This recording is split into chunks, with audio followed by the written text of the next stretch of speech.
Hello and welcome to DFS Coach Talk. Happy Groundhog Day. It's February 2nd, 2022, and I'm Andrew Hanson, ready to cover the Pga Dfs schedule for the week. It is the AT&T Pebble Beach Pro-Am, and it's going to be a beautiful sight on the TV back at Pebble Beach. What an amazing place. I had the pleasure of getting to that course with a very close friend of mine. We weren't able to play that day, but hopefully someday I'll get out there. We've seen it so many times. We know it well. But remember, in this Pebble Beach Pro-Am, they are playing at three different courses. They're playing at Pebble Beach, Spyglass Hill, and then the Monterey Peninsula Country Club Shore Course. Last year, if you'll recall, there were no amateurs, and so they didn't play Monterey Peninsula. It was just a two-course rotation between Pebble Beach and Spyglass. So if you look back at the stats from last year, it's slightly different. But for every year from 2010 up until 2020, they played Pebble Beach, Spyglass, and Monterey Peninsula once each. And then there's a 54-hole cut, and the final round, of course, will be played at Pebble Beach. So that is the setting here, and we're off to a good start here in 2022 with our PGA lineups at DFS Coach Talk. Another strong cash week last week, especially on Draftkings for the Farmers Insurance Open. So we're going to see if we can keep that rolling here today. Let's talk a little bit more about these courses. They're short. Pebble Beach is under 7,000 yards. This week it should stretch to 6,972. And Monterey Peninsula is 6,957. That one's only a par 71. It has 5 par 3s. But that's important here. We've got shorter courses. It's a little bit cooler, low 60s. And then small greens. At Pebble Beach, the average square footage on the greens is only 3,500. And that is tiny. 2-inch rough this week. So not as penalizing because the amateurs will be out there, but there is going to be a premium on proximity to the hole for those approach shots. So what I'm going to do today here to go through the slate is talk a little bit about the past performance, some of the high finishers in this event. The 2019 U.S. Open was played here. Remember, that was the event won by Gary Woodland. He's not playing this week, but I'll look at some of the top finishers from that event who are playing this week and what they've been up to lately. We'll talk about some of the horses for courses on these courses in this event, and I'll finish with my stat of the week. All right, so let's look at some of these winners and runners-up we've had lately. Last year, it was Daniel Berger and Maverick McNeely. Those guys are going to be popular this week in DFS, rightly so. Strong performances on this course. They are expensive, though. I was thinking before I checked the pricing about some of the players who've done well here, and then I looked at the DraftKings pricing, and sure enough, basically all of them were in the top 10. And there's a lot of top names who aren't playing this week. So we've got one of those events where guys who you often see mid 7K range might be up over 9,000. A perfect example is Kevin Strielman, who finished second here 2 years ago. He's 9,100 on DraftKings, so he's the 11th most expensive player. Lots of times we can get him more in that $7,000 range on DraftKings. So the prices have shifted a little bit this week because of who's in the field.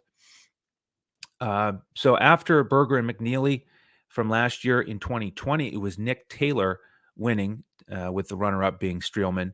Nick Taylor, 7,300 this week on DraftKings. His last two events this year, he's made the cut, tied for 33rd and tied for 30th. So a fine play in my book. In 19, it was Phil and Paul Casey, but they're not playing this week. In 18, Ted Potter Jr. won, and runners-up included Jason Day and Ches Reavie. Now, Ted Potter Jr., 6,700. Here's a guy who, if you follow him closely, he has winning upside, but he'll miss a lot of cuts. He hasn't played in a while, so he is a real wild card at 6,700. He'd be GPP only for me. Jason Day, really excited about him and his resurgence. Great to see him healthy. had a strong finish at the Farmers last week, tied for third. Really enjoyed watching him hole out from the fairway. Everybody got a charge out of that one on the back nine on Saturday. But then, he did have a couple bumps down the stretch, a couple poor shots. So he wasn't able to get the victory. But just great that he's healthy and contending again. Expensive, though. And then Ches Reavie, 7,400. You're going to hear that name a lot in today's podcast. So keep an eye on that one. In 17, it was Jordan Spieth and then runner-up Kelly Craft. We all know about Spieth. He's 10-3 this week. Another fine pay-up option. Kelly Craft, lesser-known player. He's only 6,200. He's missed his last two cuts, so you'd have to roll the dice to go there.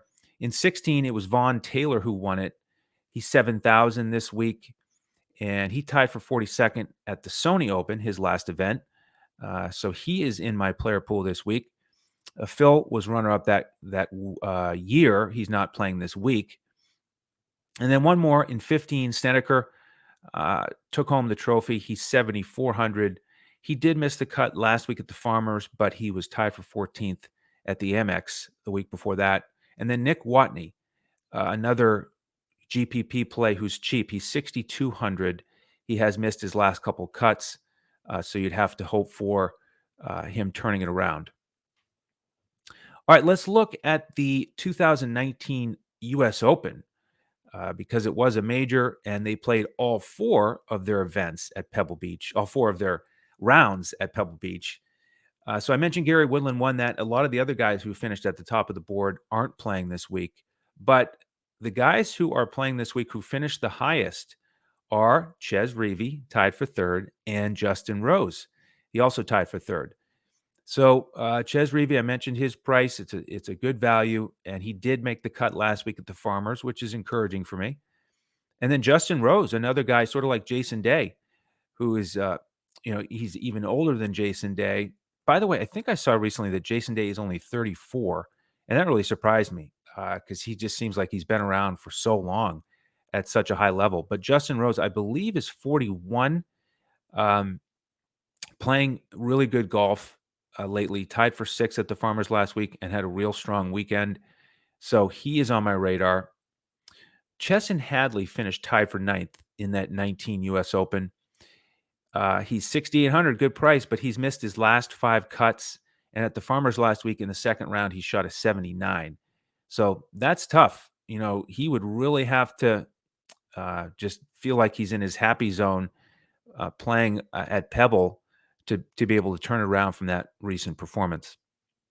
Matt Fitzpatrick finished tied for 12th that year in the U.S. Open. He's 9,200. First event for him in 2022. So we'll see if he's able to shake off the rust. Matt Kuchar was top 20 in that event. He's 7,600, tied for seventh at the Sony 3 weeks ago. And then tied for 21st, Jason Day and Patrick Cantley. Patrick Cantley, the most expensive option on DraftKings this week. We know he's been playing awesome. His two events this year, he's finished fourth and ninth. So, wouldn't fault you for wanting to get Cantley in your lineup. It's just a matter of how you balance it all out. But remember, because they are having a 54-hole cut this week, once again, you have a little bit more latitude with some of your value plays because you're going to get 3 rounds out of them. So it weakens the blow a little bit if they don't make that 4th round Sunday of action. Top 60 and ties this week. In case I didn't mention that, usually it's top 65, but it's top 60 and ties, and then the low 25 Pro-Am teams will play on Sunday. All right. How about some other value plays before I get to my stat of the week? Kind of tying in horses for courses. There was an event last fall here at Pebble Beach, and it was the tailor-made Pebble Beach Invitational. It included players from the PGA Tour, LPGA Tour, Champions Tour, and Korn Ferry. And the gentleman who won that event, Brandon Harkins. And by the way, he's coming off a win last week in the Korn Ferry event in the Bahamas. He's 7,100 on DraftKings. He's played in the Pebble Beach Pro-Am and finished tied for 15th and tied for 28th. So he's certainly in play for me as a pretty cheap option. Austin Eckhart finished tied for 5th in that invitational last fall. He's 6,800. He had a 63 at Pebble Beach during that event. How about Pat Perez? 7,300 this week on DraftKings. He's made 15 of 19 cuts in this event, and he finished tied for 6th at the Farmers, playing really, really well in that final round. So keep him in mind. And then Brandon Wu, 6,500. He tied for 35th in that U.S. Open. And then recently he did miss the cut at the Amex, but he was 5 under. And at the Farmers, he missed the cut 70 and 76.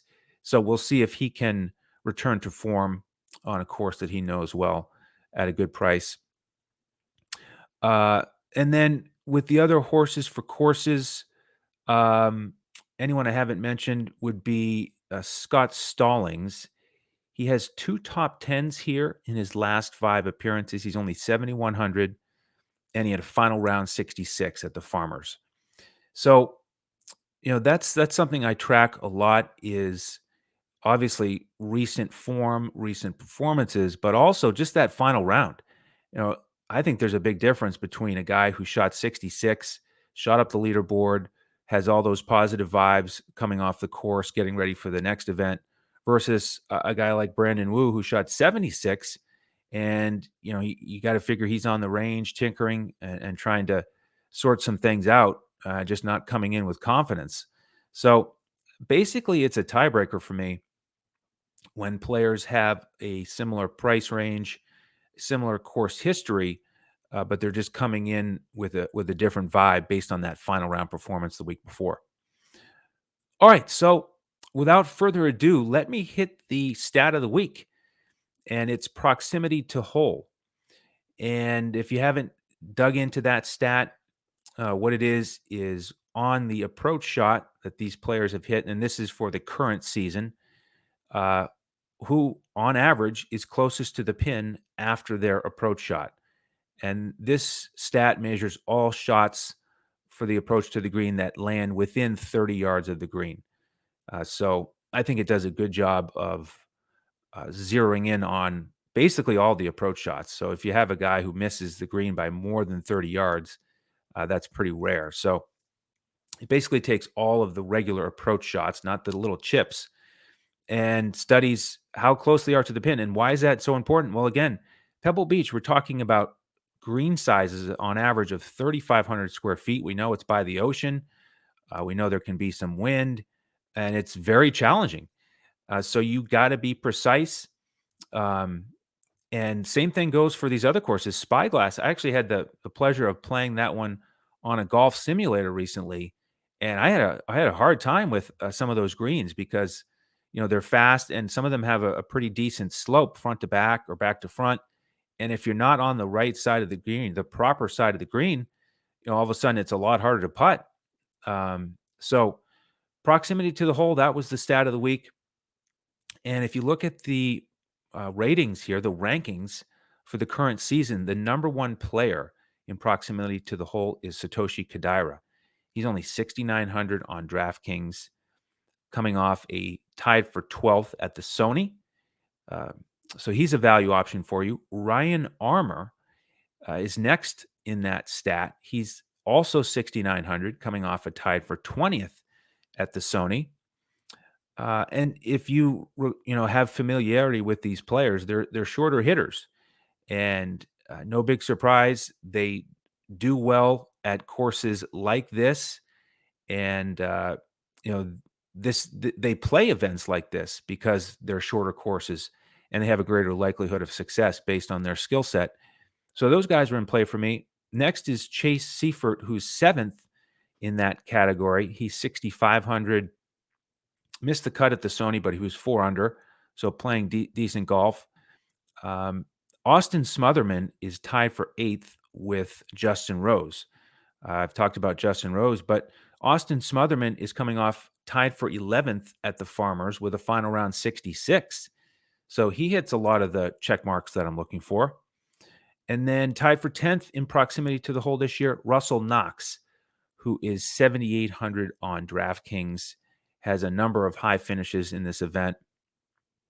So, he's a guy that I'm looking at as a possible core play on DraftKings. What we do with the coach's clipboard for our PGA coverage is we highlight 4 players that we advise our members to play, and we give them options to finish out the roster.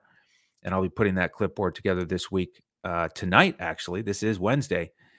So we give out the full lineups on Wednesday, and then we give out weekend lineups for the weekend golf on Friday. And we give out the full lineups on FanDuel, where we can give you all 6 players for your cash lineup, your GPP lineup, and then same thing on Yahoo. So if you want to grab my lineups tonight, go to dfscoachtalk.com, sign up for one of the memberships that we offer, and whichever one you pick, you'll have access to all of our sports, football, golf, baseball, and basketball. Basketball is going 7 days a week right now. And of course, there's a football game coming up called the Super Bowl, and we'll have lineups for that. But jump in at dfscoachtalk.com. If you have any questions, you can reach out to us on Twitter at DFS CoachTalk, and you can find me on Twitter at Language Olympic. Love to talk some golf with you. 2 more guys to mention in this stat. Vaughn Taylor is 12th in proximity to the hole this season. I mentioned him as a former winner at 7,000. I like that price on DraftKings. And then last one, Chan Kim, tied for 15th in this stat this year, 6,400 on DraftKings. He missed the cut at the MX, but shot 6 under. So again, you got to really dig into the stats. Did the guy make the cut, miss the cut? If so, by how many? How did he shoot in that final round? So, if you go through the names I just listed on proximity to the hole, 1, 2, 3, 4, 5 of them are under 7,000. One at 7,000, one at 78, one at 96. Sometimes with these stats, you'll get that. You get some of these not as high profile players under the radar, and their best skill is, that iron play, hitting it tight. So you obviously don't need to fill your lineup with guys from that range, because I would like to get 1 or 2 pay-ups this week. The big hitters from Cantley, Day, Rose, Spieth, Berger, like I said, all strong plays. So that is the overview for the week. I hope that helps you get ready for DFS action this weekend. Again, if you want my lineups, come to dfscoachtalk.com and sign up, and then we'll continue grinding along here with PGA. Be back next week for some more golf action. So on behalf of the entire DFS Coach Talk team, I am Andrew Hanson. Thank you for joining me, and we'll see you next time as we look to crush it in DFS.